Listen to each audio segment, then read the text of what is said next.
U.S. Central Command says that the U.S. military conducted self-defense strikes targeting Iranian missile launch sites as well as boats around the Strait of Hormuz. The attacks come as Washington and Tehran continue negotiating and as they may be closer than ever to ending the war. But disputes remain over Iran's nuclear program and the lifting of sanctions.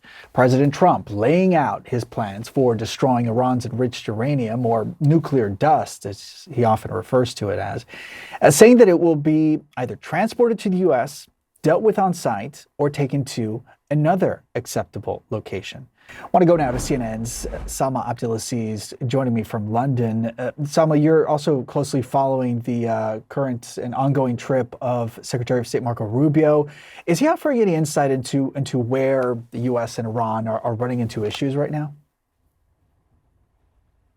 Well, it seems like by the hour, America is either on the precipice of full-blown war with Iran or about to get a peace deal, depending on who you're speaking to and what's just happened that hour. You mentioned the strikes, of course, around the Strait of Hormuz. Those just happened a few hours ago. We do have more information on where those occurred, with CENTCOM saying that they targeted missile launch sites in Iranian boats attempting to place mines. The statement went on to say that the U.S. is working to defend its forces while using restraint. Now, a note here, of course, there is a ceasefire that is in place now. Violations have happened in the past and the ceasefire has carried on. So unclear how this will impact that at this point. But we do now have a statement from Iran's supreme leader. Before I read it out to you, I want to make clear that this is a written statement from the supreme leader, and it could have been written before these strikes occurred. Let me read out that statement to you. The United States not only will no longer have a safe haven for its mischief and for establishing military bases in the region, but day by day it is growing more distant from its former status. Again, an indication there of the type of military actions that Iran has taken in the region, striking at military bases, of course, in neighboring countries across the Gulf. It seems a hardening of position. But you mentioned, of course, those talks with Secretary of State Marco Rubio. Those concluded in Qatar a short time ago, with the Secretary of State saying, look, it's a matter of wording, a matter of a few sentences that we're negotiating over now. But if you ask Iranian negotiators, they seem to indicate that the United States and Iran are still very far from a deal. The key issue, of course, is enriched uranium. As you mentioned, that no dust, no dollars, a statement that we keep hearing from U.S. officials over the weekend, indicating that 1,000 pounds of highly enriched uranium that the United States and President Donald Trump, of course, personally wants to see destroyed.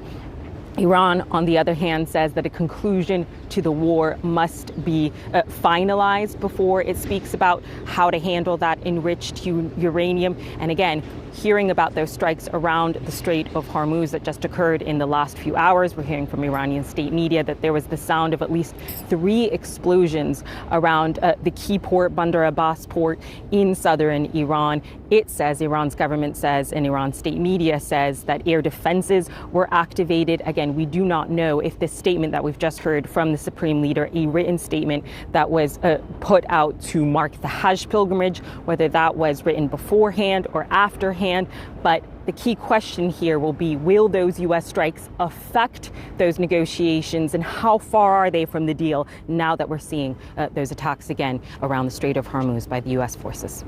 Iran's Revolutionary Guards claim they have shot down an MQ-9 Reaper drone and opened fire on an F-35 jet and another drone that they say entered its airspace, presumably somewhere around that region. Iran says it will retaliate over ceasefire violations.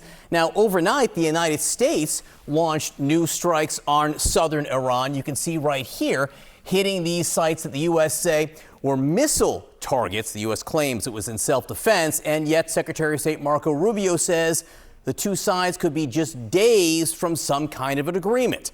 With us now is CNN Global Affairs commentator Sabrina Singh. Sabrina, great to see you here. So we have these U.S. strikes overnight on Iran, and we just learned seconds ago that Iranians claim they shot down a U.S. drone. So where does that leave things as these negotiations continue? What you're seeing is both sides claiming defensive strikes. They're both protecting their, air assets, defense assets on the ground. And so the U.S. took defensive strikes yesterday. Iran, just this morning, as we're seeing coming in, is also taking defensive measures. Now, the very tentative ceasefire, according to the U.S., is still holding And even though it is still holding, I mean, we're still in the middle of a war. I mean, there is a naval blockade that is an act of war. So even though that you have this ceasefire, they're still exchanging fire. So it's now what happens next. And I think that's what's really to watch. What does the president say about this? And what does the supreme leader say now? And of course, then there's Israel, too, right? Because Benjamin Netanyahu, the Israeli prime minister, says that his war against Hezbollah and Lebanon is very much continuing. So what does that do to the negotiations? And you've seen Israel actually intensify their strikes overnight on Hezbollah in Lebanon. I mean, basically what this administration has done is the house is on fire and they're trying to put it out with a bucket of water.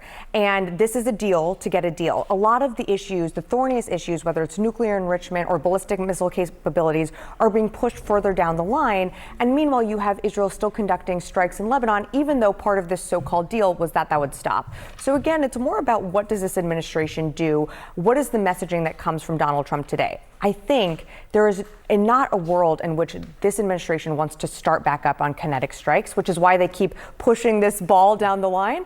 But we are where we are, intensifying strikes in Lebanon. And of course, you're seeing an exchange of fire in Iran as well. The Iranians know what the U.S. wants and doesn't want, presumably, which may be why the United States seems to have, I don't know if budged or moved a little bit on the language on the nuclear talks. This is a statement from the president yesterday. The enriched uranium will either be immediately turned over to the U.S. to be brought home destroyed, or preferably in conjunction and coordinated, blah, blah, blah, blah. Destroyed in place, right? Destroyed in place or at another acceptable location. This means the uranium stays and the Iranians destroy it there, presumably, but this was sort of a no-go area before. This is much more lenient language than we've seen from the president than we've ever seen before. I mean, at the beginning of this war, February 28th, it was that Iran would never get access to a nuclear weapon, would not be able to keep its enriched uranium. This is signaling a bit of a gray area.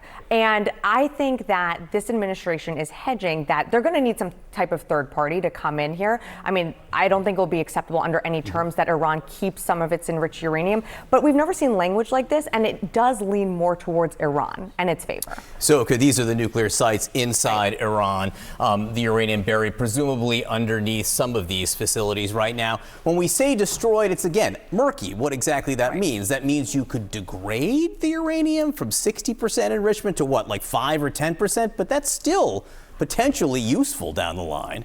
Right, and that's why the deal to get a deal does not address any of these issues. And you'll remember the Iran deal that was negotiated under the Obama administration, that took almost 2 years to get to. And there were many mechanisms in place to monitor some of these sites. We're not seeing any of that being negotiated out in the public on what does monitoring look like, what actually happens to the enriched uranium. And they haven't even addressed their ballistic missile program, which is one of the capabilities that we know Iran still retains. So even though this administration has said they've destroyed Iran's Navy, destroyed Iran's Air Force, those were never the programs of record that Iran touted. It was always its nuclear and ballistic missile programs, and those still very much remain in the status quo before the war started. So again, watch what's happening very much in the air and on the ground, continued strikes, and we'll listen for what they have to say about the negotiations. Sabrina Singh, thank you very much for being here. President Trump posted this meme shortly after those strikes. Obama's Iran policy, he shows piles of cash. Trump's Iran policy, missiles flying. So bringing in now CNN Global Affairs analyst Kim Dozier. Thank you so much for being here. Needless to say, these presidents do have very different approaches to Iran. But I want to start with this attempt to get to an agreement, this attempt in the talks, because we are really hearing from a wild mix of politicians who are upset with the White House. I'm going to give you an example. Here is John Bolton, former national security advisor, giving this, as usual, sort of counter-textual take. I hope the negotiations break down because every day that goes by is a gift to Iran. I think these negotiations are a mistake. I think we're on the verge of something that ultimately history will decide was a catastrophic loss for the United States. We have done significant damage to the Islamic Republic of Iran, and right now we're letting them undo the damage. This is what Iran wants. They want more time. 60 days turns into 6 months, and then it turns into more than that. You and I have talked about Iran wanting more time, but can you help me understand what he's saying about this is somehow catastrophic, a loss, the dangers that some people are seeing in the White House approach? U.S. intelligence has already detected that Iran is using this time to access its nuclear sites, rebuild and rearm. It has built drones at an amazingly fast pace. So every single day it gets of reprieve from bombing means it's more ready to attack again.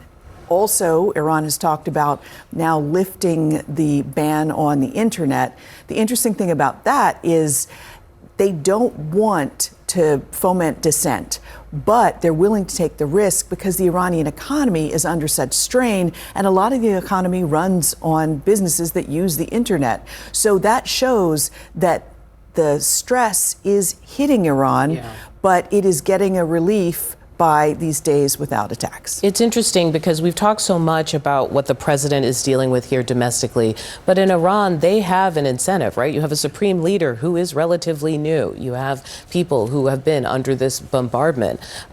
Is there any incentive for them to move forward, or is it, as Bolton says, waiting is all that matters if it means claiming victory over the U.S.? There is incentive to draw out the talks, as there always has been. This has been their MO in previous negotiations. And remember, what they're being asked to do is a sacrifice of what they see as legitimacy, give up their refined nuclear material and all of it, not just like some enriched parts. Yes. It's just like everything goes. And they will pledge never to make a bomb again. But my question is, will these talks produce what the Obama deal did? Intrusive international nuclear inspections. Intrusive inspections to make sure is key, yeah. It doesn't happen again. So what Iran is being asked is really hard to say yes to, especially when you've got so many hardliners now empowered by the U.S. attacks. So look, what this shows is that President Trump knows going back to just hammering Iran won't open the Strait of Hormuz. He's feeling the economic pressure, so he wants some sort of delay to open the straits. If he can get that, I think we could see talks returning to the JCPOA, sort of. It will take weeks, it will take months to get some sort of resolution. And either way, I get the sense both sides will be spinning it into a win, even though we're looking at a stalemate. And John Bolton will not be happy, nor will any of the hardline GOPers who wanted to see Iran truly decimated by these attacks.